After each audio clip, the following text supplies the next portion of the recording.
महाराज का वक्तव्य तो कह रहे हैं, जिसने धनुष को तोड़ा है वह मेरा शत्रु है, और यदि वो शत्रु इन्हें प्राप्त न हुआ तो ये व्यवहार क्या करेंगे। तो कह रहे हैं, सो बिलगाऊ बिहाई समाजा और नत मारे चाहिए सब राजा।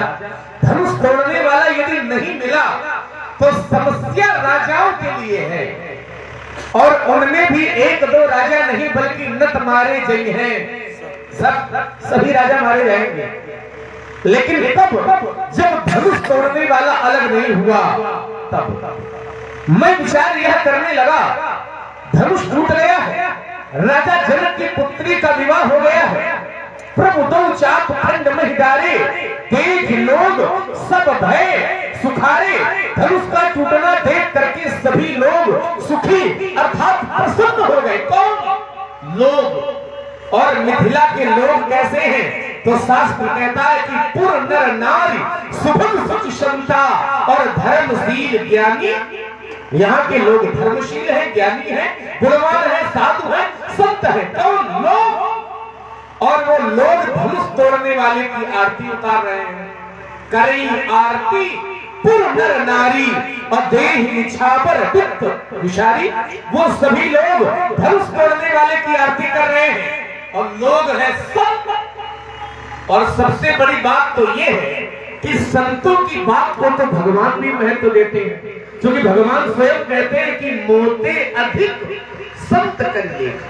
कहने का तात्पर्य हमारा ये कि भगवान संतों को महत्व देते हैं और संत धनुष तोड़ने वाले को महत्व दे रहे हैं। संत धनुष तोड़ने वाले की आरती कर रहे हैं, तो संत यदि धनुष तोड़ने वाले की आरती कर रहे हैं तो इस बात से ये प्रमाणित हो जाता है कि संत यदि धनुष तोड़ने वाले की आरती कर रहे हैं तो धनुष तोड़ने वाला कोई बुरा व्यक्ति नहीं है। क्यों? क्योंकि यदि धनुष तोड़ने वाला बुरा व्यक्ति होता, कोई अधर्म करने वाला होता, तो साधु संत उसकी आरती कभी भी नहीं उतारते। और साधु संत यदि उसकी आरती कर रहे हैं तो संत हमेशा श्रेष्ठ व्यक्ति की ही आरती करेंगे। तो कहने की तात्पर्य यह है कि धनुष तोड़ने वाला संतों की दृष्टि में अच्छा है, लेकिन परशुराम जी की दृष्टि में वो शत्रु है। ऐसा क्यों? क्या कारण है? कौन सा धरातल है, कौन सा दृष्टिकोण है जिसके अनुसार आप धनुष तोड़ने वाले को अपना शत्रु मान रहे हैं? अरे राजा जनक का ये प्रण था कि जो धनुष तोड़ेगा उसी के साथ सीता का विवाह किया जाएगा, और ऐसा हुआ भी। जैसे ही धनुष टूटा तो टूटत ही धनु भयो विवाह, और यदि धनुष अब नहीं टूटता तो राजा जनक की कन्या का विवाह नहीं हो पाता। तो किसी की कन्या का विवाह हो जाए ये तो बड़ी अच्छी बात है, मांगलिक कार्य है, धार्मिक कार्य है। धनुष टूटा तो सब प्रसन्न है, तो जब सब प्रसन्न है तो आप महाराज प्रसन्न हो जाओ। मार काट की बातें काहे कर रहे हैं? शुभ समय है, शुभ समय पर अच्छी बातें बोलो, ना अच्छी बातें बोल सको तो अच्छा सुन ही लो। भाई इतना कठोर आप बोल रहे हैं, धनुष टूटने पर भी इतना क्रोध है। आज तो एक ही धनुष टूटा है, मैंने अपने बचपन में न जाने कितनी धनुषियां तोड़ दी, तब आपने कभी ऐसा क्रोध नहीं किया जैसा क्रोध आप आज कर रहे हैं। बहु धनुही तोरी ललिकाई लेकिन कबू न अशनिस कीन गोसाई, कभी आपने ऐसा क्रोध नहीं किया जैसा क्रोध आप आज कर रहे हैं। तो क्या इस धनुष से ममता? अब धनुष से ममता होनी नहीं चाहिए। क्यों? क्योंकि ममता दो प्रकार की होती है। एक ममता संसार के प्रति की जाती है और एक ममता व्यक्ति भगवान की तरफ करता है। तो जो संसार से ममता की जाए वो अच्छी नहीं है, लेकिन जो ममता भगवान से की जाए वो ममता श्रेष्ठ कही जाती है। जननी जगत बंधु सुत दारा तम धन भवन सुहृद परिवारा, और सबके ममता ताग बटोरी मम पद। भगवान कहते हैं सांसारिक ममता को छोड़ो और मेरे चरणों से ममता को जोड़ो। तो परशुराम जी महाराज इस धनुष से ममता को कर रहे हैं। धनुष से ममता करने में भलाई नहीं है। एक धन पर ममता की हेतु, इस धनुष पर आपकी ममता का हेतु क्या है वह मैं जानना चाहता हूँ। दो बातें विशेष है लक्ष्मण, और थप्पड़ पकड़े गए ये मैंने अनुमान अभी तक लगाया। तो एक दो शब्द विशेष है, उसमें मेरा ध्यान गया कि लक्ष्मण ने जो बात कही है, थप्पड़ वाली बात बहुत देर में ध्यान दिया नहीं, इसलिए ध्यान न दी क्योंकि उस समय तुम्हारा पदार्पण नहीं था। अब लक्ष्मण का आगमन हुआ है हमारे, तो लक्ष्मण ने ये कहा भी कि यहाँ पे विवाह हुआ है, तो विवाह में तुमने कई बातें रखी हैं, क्या करें इसको ढक्कन है। अच्छा ये भी व्यवस्था है, ले जाओ ले जाओ, हमको तो वही व्यवस्था करो जो हमने कहा है। वाह, दो बातें लक्ष्मण की इंदिरा विद्वान लोग ध्यान देंगे। लक्ष्मण ने एक बात कही है कि पंडित जी धनुष तोड़ने वाले की प्रशंसा हो रही है। प्रशंसा कोई साधारण व्यक्ति नहीं कर रहा, प्रशंसा साधु लोग, संत महापुरुष लोग ही कर रहे हैं। बिल्कुल सही है लक्ष्मण की बात, 100% ये बात लक्ष्मण की सही है कि लोग प्रशंसा धनुष तोड़ने वाले की कर रहे हैं। ये मानस का प्रमाण है, शास्त्र मत है, लक्ष्मण ने प्रमाणित करके दिया है। लेकिन इसमें हमारा चिंतन भी तो होना चाहिए। तो हमारा विचार ये गया कि प्रशंसा करनी किसकी चाहिए? प्रशंसा क्या उसकी करनी चाहिए जो बने को बिगा देता है, जो बने को बिगा दे उसकी प्रशंसा करनी चाहिए। धनुष तो बना था, विश्व कल्याण के लिए बना था, संत महापुरुषों के लिए बना था, देवताओं के लिए बना था, तो इसको तोड़ना नहीं चाहिए। अगर तोड़ना चाहिए तो विश्व कल्याण के लिए तोड़ो, धर्म के लिए तोड़ो। अब अपनी इच्छा, अपना निज स्वार्थ, माने अगर हमारी कन्या का विवाह होना है तो शंकर जी के धनुष को पहले तोड़ाओ। ये क्या है? ये विश्व कल्याण नहीं है, ये परहित नहीं है, ये निज स्वार्थ है। राजा जनक का ये निज स्वार्थ है कि स्वयं राज को दंड कठोरा और राज समाज आज जो तोड़ा तो त्रिभुवन जैसे मैंने ही, जो धनुष को तोड़ेगा उसको सीता मिलेगी। विचार करना, तो जो तोड़ेगा उसका निज स्वार्थ हो गया सीता के प्रति, और जो तोड़ देगा उसको सीता मिल जाएगी, ये पिता का स्वार्थ हो गया। विचार करना, जय जयकार किसकी होनी चाहिए? तो जय जयकार उसकी होनी चाहिए जो परहित के लिए, संसार के लिए, विश्व कल्याण के लिए अपने शरीर का दान कर दे, उसकी जय जयकार करनी चाहिए। उसकी जय जयकार करो, ये अच्छी बात है। लेकिन अपना स्वार्थ जुड़ा हो, ये जय जयकार नहीं, ये ठीक नहीं है। किसकी जय जयकार हो तो आचार्यों को कहना पड़ेगा, परहित लाओ तजे जो देही, तो संतत सत्य प्रशंसा यही।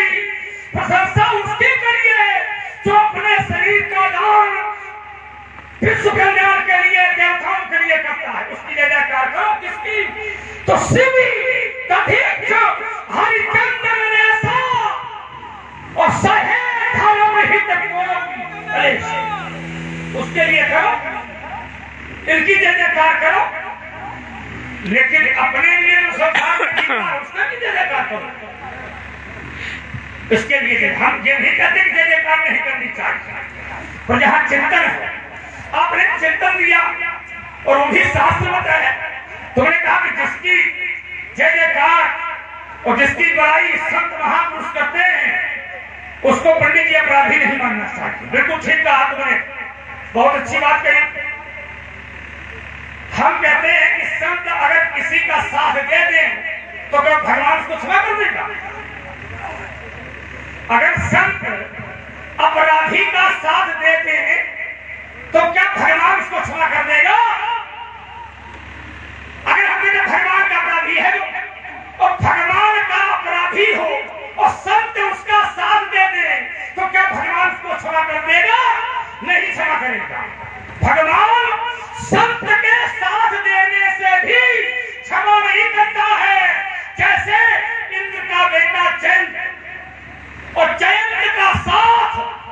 नारद ने दिया था। नारद देखा विकल जयंता तो लाग दया कोमल चित्र क्षमता, विचार करना, और रास्ता बताया, सब कुछ किया, लेकिन राखी न सके राम कर द्रोही। राम के दुश्मन को कोई ला सकता है संत के कहने से, संत के बचाने से? क्या राम क्षमा कर देंगे? नहीं। एक नयन का तजा भरा, एक आखिर राम ने फूल ही डाली। क्यों? संत ने साथ दिया। तो संत के साथ देने से भगवान कभी क्षमा नहीं करता है। एक बात समझ याद रखो मित्रानंदन, यदि धर्म की आड़ में, यदि धर्म के आड़ में यदि साधु संत भी किसी प्रकार का विचार करना अधर्म करते हैं तो वो साधु भी दंड का भागी माना जाए, ये निश्चय है। यदि साधु भी अपराध करता है तो फिर निश्चय है कि भगवान के द्वारा उसको भी दंड। इसलिए विचार करो, हो सकता है आपके पास कोई नया चिंतन हो, उसके लिए मैं आगमन की प्रतीक्षा करता हूँ, नए चिंतन की, और मैं अपनी वाणी को यहीं पर विराम देता हूँ। चलिए, मुख्य रूप से महाराज आपके दो चिंतन आए और उन दो चिंतन को मैं बहुत छोटी सी बात कहते काटे दे रहा हूँ। इन्होंने कहा कि लक्ष्मण, राजा जनक ने ये धनुष निज स्वार्थ में तोड़वाया है।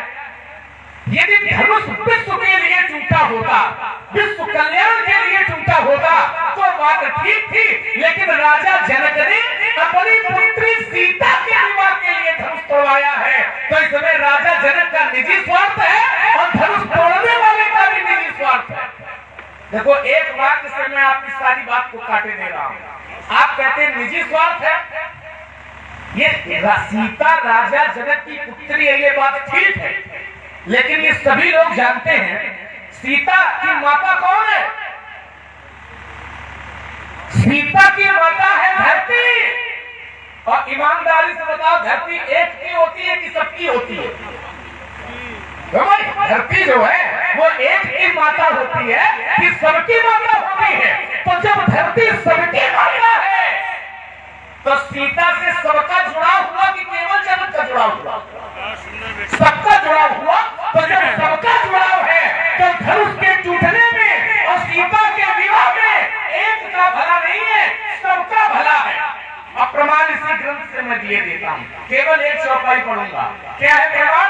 तो कहा, बोली अपर कहे सखी का और ब्याह अति हित सब ही। तो सब ही माने एक, सब ही माने सब। और ऐसा हुआ भी, जैसे ही धनुष टूटा तो प्रभु दो चाप खंड में डाले और देख लोग सब।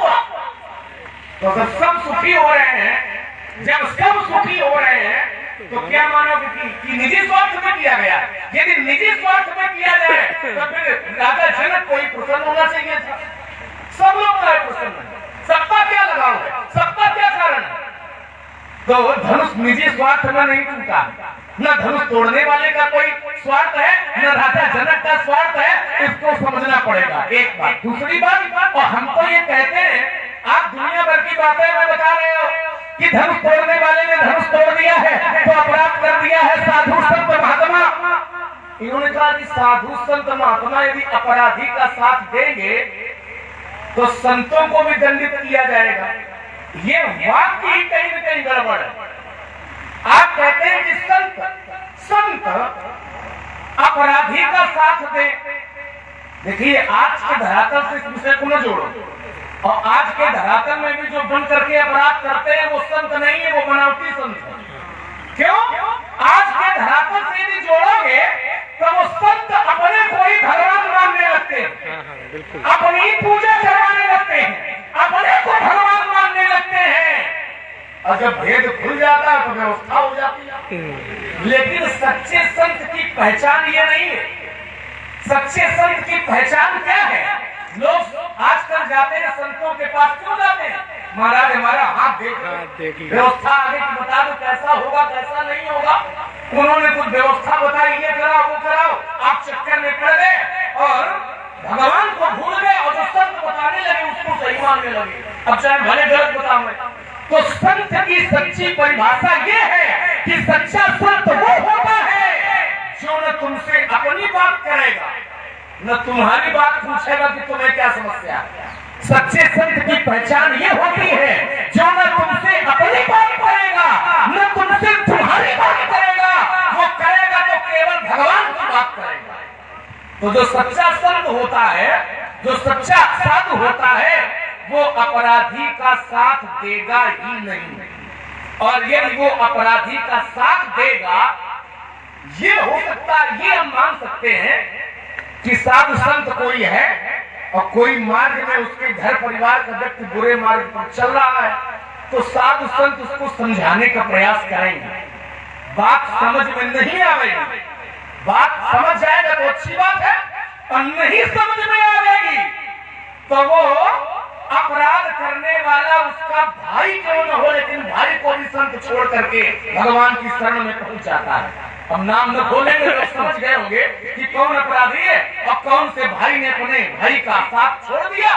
मैंने साथ क्यों छोड़ा? अपराध करने के कारण तो छोड़ा, समझाता रहा, बात समझ में नहीं आई तो उसने जान लिया कि अब इनका कल्याण होने वाला, तो इनका साथ छोड़ दो और भगवान का साथ पकड़ दो। तो एक अंतिम वाक्य आप कर रहा था, अंतिम चिंतन ज्यादा हम बोलेंगे नहीं क्योंकि छोटी छोटी बात हुए तो ज्यादा आनंद बनेगा। इन्होंने कहा कि लक्ष्मण यदि साधु अपराध करेगा तब भगवान जो है वो साधु को भी दंडित करेंगे। चक्कर मैंने पढ़ो महाराज, साधु चाहेंगे तो नहीं अपराध कर दिया, हम तो कह रहे अपराध पहली बात तो करेगा ही नहीं, और यदि करेगा भगवान की शरण में है, भगवान की शरण में साधु है, भगवान की शरण में यदि भक्त है, और भक्त साधु तो होता है, भक्त कोई राक्षस थोड़ी होता है, तो साधु होता है भक्त। तो भगवान की शरण में यदि वो साधु है तो भगवान कहते हैं कि तुमसे यदि पाप भी हो जाएगा तो उसकी चिंता तुम न करो, मैं तुम्हें पाप से मुक्त करूंगा। और भगवान स्वयं कहते हैं कि सर्वधर्मान परित्यज्य मामेकं शरणं व्रज और अहं त्वा सर्व पापेभ्यो मोक्षयिष्यामि मा शुचा। भगवान की शरण जहां है तो अपराध क्यों न हो जाए, लेकिन भगवान अपने भक्त को दंडित। मैं अपनी बात रोकता हूं। पहली बात तो तुम हमारी बात को सुन नहीं पाए। एक क्षण पकड़े की मौत आती है तब जाए। हमारी बात को पूरा दोबारा समझिए। हमारी बातें ठीक थी, हमने ये नहीं कहा कि तुमने ऐसा क्यों कहा। जैसे परेशानी हो रही है तुम्हारी ऐसा बात तो नहीं लग रहा है कि लोग लक्ष्मण की जय कह रहे हैं, नहीं, इसका अर्थ ये निकले ऐसा नहीं है बच्चों की। लक्ष्मण की जय और परशुराम धनुष तोड़ने वाले की जब जय की ओर से तुम खड़े हो तो तुम्हारी पराजय क्यों? तुम्हारी भी जय हो। बिल्कुल जय होनी सबकी, हम तो करें आप नहीं, हमारी क्यों जय हो? जय नहीं अभी नहीं जय हो, वो जब जय होना होगा तो जय हो जाए। समय बता रहे समय बताइए, समय बताइए। हम करेंगे कि तुम करोगे। एक क्षण हमारी बात सुनो, चिंतन करो जरा उसका। तुमने एक शब्द कहा, तुमने कहा कि धरती जो है ये सीता की कौन है? तो लक्ष्मण ने कहा कि धरती सीता की माता है, ठीक है ना? तो इन्होंने उत्तर दिया कि बोले फिर धरती अगर सीता को जन्म देती है तो सीता की माता है धरती, तो सबकी माता धरती है। विचार करना। तो क्या जो संबंध सीता के धरती के हैं तो क्या इनके भी संबंध है क्या? तो भाई तो धरती बाहर निकले, ये संबंध तुम जोड़ नहीं पाते। संबंध जो जोड़ना चाहिए उत्तर यहाँ नहीं था, यहाँ से कोई संबंध नहीं था। बात ये थी कि राजा जनक ने निज स्वार्थ में तोड़वाया। क्या करना? और ये जो शब्द हमने कहा था कि राजा जनक स्वयं कह रहा है कि स्वयं पुराण को दंड कठोरा और राज समाज आज कोई तोड़ा, जो भी धनुष को तोड़ेगा तो त्रिभुवन जय समेत मैंने ही जाकर। तो हमने कहा इस समय राजा जनक का स्वार्थ है, तो तुमने ये उत्तर दिया कि वो धरती माता है, इससे क्या लेना देना? कि धरती ने कहा था क्या कि धनुष तोड़वा रहे छीन कर रहे? अगर ये कहा हो तो बता दे। अरे भाई ये उत्तर थोड़ी बनेगा। राजा जनक का निज स्वार्थ क्या है? तो राजा जनक का निज स्वार्थ है कि तजब आस निज निज गृह जाऊ, लिखा न विधि पैदे विवाहु। सीता का विवाह नहीं लिखा। क्यों नहीं लिखा? क्योंकि ये राजा हार गए। भूप साहस कसने कहीं मारा, लगे उठावर पटरही ना। तो राजा जनक का सीधा स्वार्थ कहां से है? स्वार्थ समझो, मेरी बात को समझो। तो स्वार्थ राजा का है सिर्फ धनुष, धनुष को तोड़ो और सीता का विवाह, ये है। मैंने स्वार्थ क्या बताया? अरे तुमने इसको समझा नहीं तो तुमने धरती से जोड़ा। तो धरती तो संसार की माता है, धरती तो त्रिलोक की माता है, गंगा संसार की माता है। तो क्या ईमानदारी से बताओ, क्या हम गंगा जल को लेकर के शंकर जी को चढ़ावेंगे तो क्या सारा संसार चढ़ाएगा? सारा संसार नहीं चढ़ाता। क्या हर व्यक्ति गंगा नहाने जाता है? तो भाई क्या हर व्यक्ति गंगा नहाने जाता है? अरे ये भाव का पक्ष है, ये श्रद्धा का विषय है। जिसके अंदर श्रद्धा होती है वो गंगा नहाता है। अरे बहुत ऐसे मनुष्य है, बहुत ऐसे मानव है कि गंगा किनारे रहते हैं लेकिन वो गंगा नहाने आते। क्या मतलब है? वो धमाल नहीं बने। ये उत्तर नहीं बनेगा, अभी उत्तर बन नहीं पाया था। और तुमने उसको जोश में होश में आकर के जो भी किया वो तुम्हारी इच्छा है, लेकिन इसको ठीक से कर। हमारा संबंध धरती से नहीं है, हमारा निस्वार्थ से है। हमने कहा प्रशंसा किसकी होनी चाहिए? प्रशंसा उसकी होनी चाहिए जो अपने शरीर का दान करे, विश्व कल्याण के लिए, परहित के लिए, देवताओं के लिए, है साधु संतों के लिए अपने शरीर का दान कर दे, उसकी जय जयकार करनी चाहिए। उत्तर में भी हमने कहा था शिवित भिच्च हरिचंद्र नरेशा और सहेज हित कोट कलेशा। तो हमने ये भी कहा था कि परहित लाभ तजे जो देही तो संतत संत प्रशंसय देही। तो इसका उत्तर तुम्हें करना चाहिए। तो तुमने अपना दाएं बाएं से अपना काम चला लिया, तो दाएं बाएं वाले थोड़ी है हम तो सीधा सीधा मारो। हाँ तभी बात बनेगी, सीधा सीधा वार करो और ऐसा वार करो कि हमारी छाती में लगा है तो हम समझेंगे। और तुम्हारा वार हमारी छाती में नहीं लग रहा, वो भी पैरों तले जा रहा है। अभी छाती वाला लाओ और तला मारो जरा। एक शब्द तुमने और कह दिया, तुमने कहा कि साधु जो होते हैं वो संसार की बातें मत करिए। हमने संसार की बातें नहीं की, तुम समझ नहीं पाए हो। हमने कहा यदि धर्म पर यदि अधर्म का साथ साधु भी देते हैं तो भगवान उन्हें भी दंड करता है। तो तुमने कहा संसार की बातें आप कर रहे हो, मैं संसार की बातें कर रहा ना, मैं राजा दक्ष की यज्ञ की बात कर रहा था। राजा दक्ष ने यज्ञ में साधुओं ने भी साथ दिया था और वहां पर वीरभद्र के द्वारा सारे साधु मारे गए। तो मैं चर्चा वीरभद्र की वहां कर रहा था, राजा दक्ष ने यहां भी कर रहा था और तुमने उसको संसार से जोड़ दिया।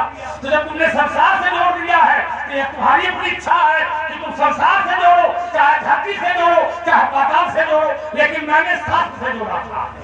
मैंने कहा कि संत भी अपराधी का साथ देते हैं, विचार करना, लेकिन भगवान के द्वारा उसको दंड दिया जाता है। और उत्तर में मैंने चरित्र के लिए कहा था कि चरित्र ने अपराध किया था और अपराध किसी और का नहीं किया था, शक्ति का अपराध था और भगवान बैठा था। विचार करना, अपराध किया उसने और अपराध करने के बाद तीनों लोग में गया है, लेकिन किसी ने उसको बैठने के लिए नहीं पूछा। लेकिन संत ने देखा और संत ने उसको रास्ता भी बताया, लेकिन फिर भी राम ने उसे क्षमा नहीं किया। मेरा कहने का तात्पर्य समझो कि संत भी रास्ता देते हैं। तो राम को ये कहते हैं कि जो अपराध भगत कर करे तो राम रोष पावक सो चले। राम का सीधा सीधा तात्पर्य है। तूने कहा कि यदि भगवान की शरण में अपराध लिया जाता है तो भगवान क्षमा कर देता है, ऐसा नहीं है। उसकी भगवान के चक्कर में मत लो।